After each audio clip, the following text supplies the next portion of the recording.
Sino po yung VIP? Si Senator Erwin Tulfo. Ng atensyon kanina dahil nakapokus tayo sa maleta. Ngayon, ano yung pangyayari at nabanggit ninyo yung sa issue ng human trafficking? Nabanggit ko po yon para lang magbigay ng example na hindi lahat ng alam nila ay nailagay po dito sa affidavit. At nabanggit ko yung example po na yon dahil napakabigat po na krimen yun eh. Yung human trafficking, I think under the new law 11362, punishable by 15 to 20 years plus perpetual disqualification to hold public office.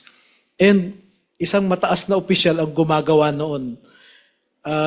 Ang sabi pa nga ho nila ay minsan nagpapakuha ng 5 babae, pagpipilian niya, yung hindi niya nagustuhan, bibigyan niya ng tip, then maiwan yung napili niya. No? Siguro kung sino na lang nakakaalam. Kasi sinabi lang sa'yo, mahirap naman yon. Baka mamaya mabanggit mo, hindi naman totoo.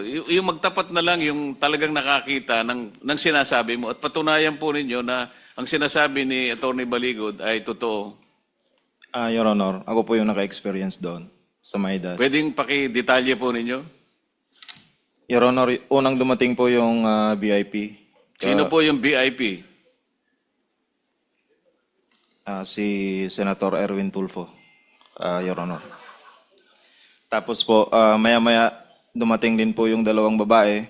Inakyat po namin doon sa president. Akala ko 3 pinagpipilian, pinakamababa, 5. 2 lang pala. Yung sa akin po, pero maraming beses po yan. Hindi lang po sa Maidas, meron din po sa Shangri-La. 5, 3 po ang dinadala. O kulang ang nabalitaan mo. Sabi mo kasi 2 beses lang, Atty. Baligod. Ayon sa kanila, maraming beses. O sino pa sa inyo? Meron pa sa... Sa akin, Your Honor, as a Team EEC, namomonitor ko rin, Your Honor.